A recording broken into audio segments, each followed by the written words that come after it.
The Book of Psalms, Psalm 73. Book 3, a psalm by Asaph. Surely God is good to Israel, to those who are pure in heart. But as for me, my feet were almost gone. My steps had nearly slipped. For I was envious of the arrogant when I saw the prosperity of the wicked. For there are no struggles in their depth, but their strength is firm. They are free from burdens of men, neither are they plagued like other men. Therefore pride is like a chain around their neck. Violence covers them like a garment. Their eyes bulge with fat, their mind past the limits of conceit.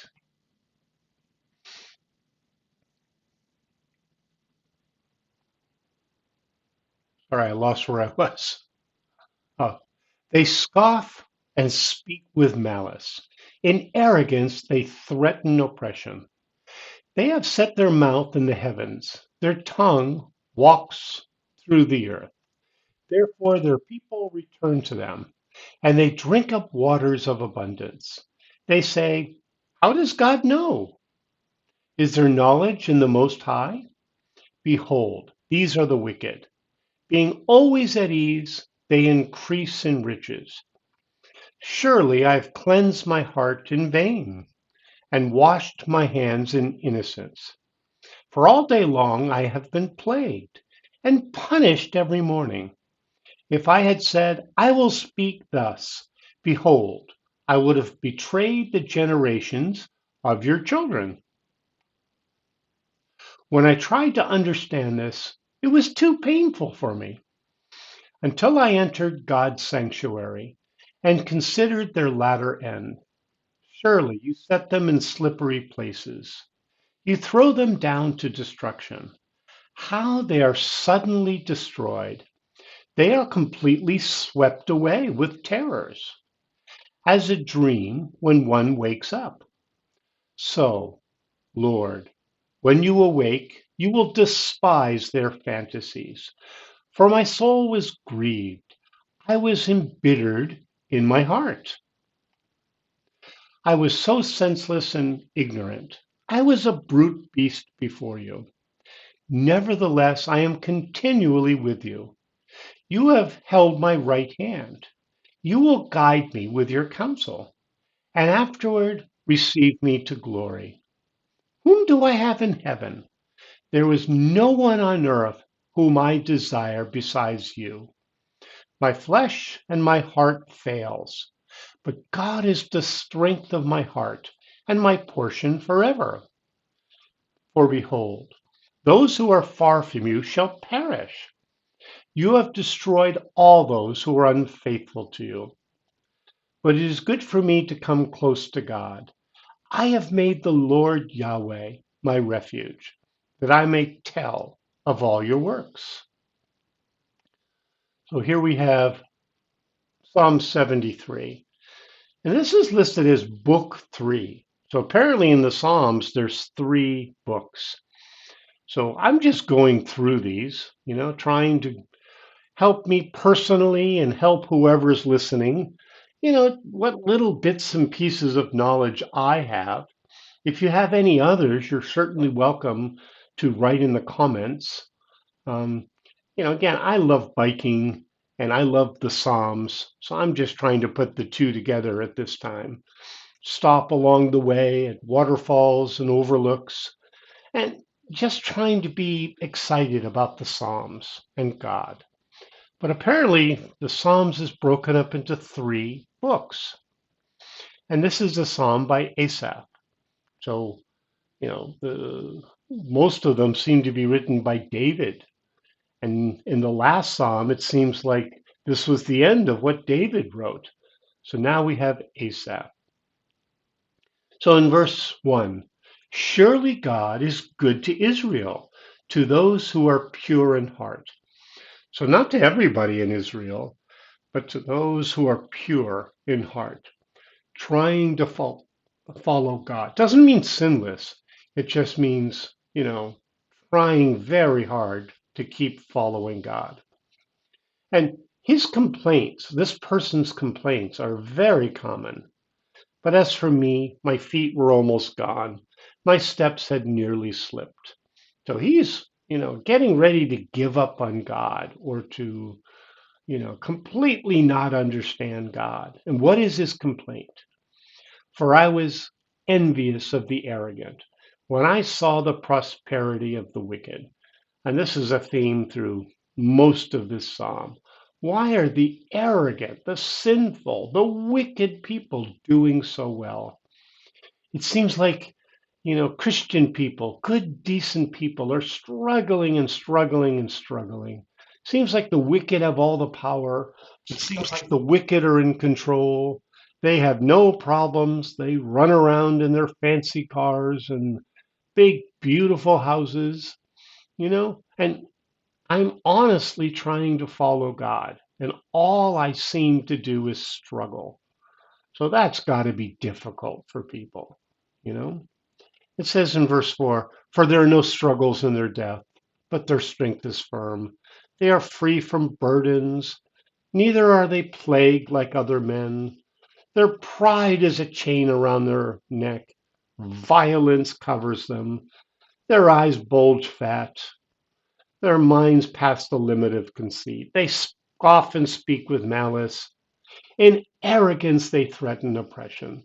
So if you say anything against these people, they're ready to destroy you. So how is this happening? Verse 9, they have set their mouth in the heavens. Their tongue walks through the earth.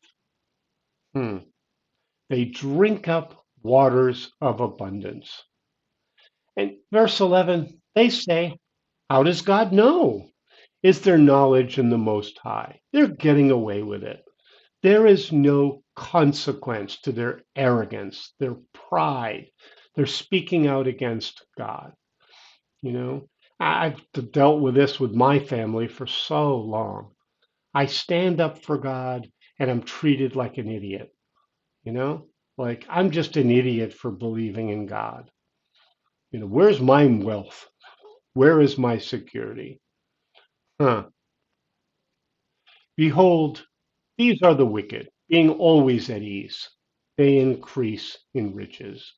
So it seems like the rich get richer and the poor get poorer. And verse 13 is so telling. Surely I have cleansed my heart in vain and washed my hands in innocence. So was it bad for me? God doesn't work. I have cleansed my heart in vain. I'm trying to follow God. I'm trying to do what's right. And all I am is oppressed and hurt and, knocked down. I seem to have no money.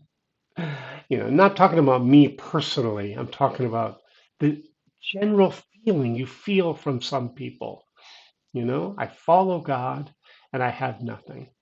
The prosperity gospel people would say, well, you just don't have enough faith, and you can do with that with what you want. Huh. Then it says in verse 14, for all day long I have been plagued and punished every morning.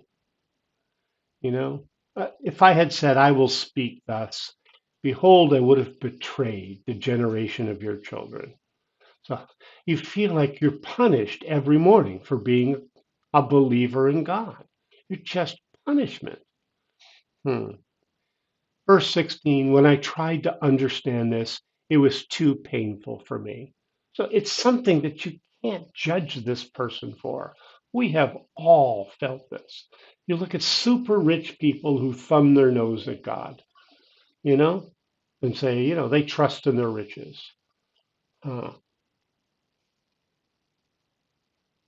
What about in verse 17, though, where he starts to come out of this? Until I entered God's sanctuary and considered their latter end. What is the end of rich people? Well, they're going to die in their sins and they're going to pay for it. They're not going to get away with this. Like Lazarus and the rich man. They said to the rich man, you had your good stuff when you were alive. and now you're in torment. So they will get what they deserve in the end. In verse 18, surely you set them in slippery places. You throw them down to destruction. So they will eventually lead to destruction. How they are suddenly destroyed. They are completely swept away with terrors, as a dream when one wakes up. So, Lord, when you awake, you will despise their fantasies. What a great way to word that. They're living in a fantasy. They're living like this life today is all there is. Hmm.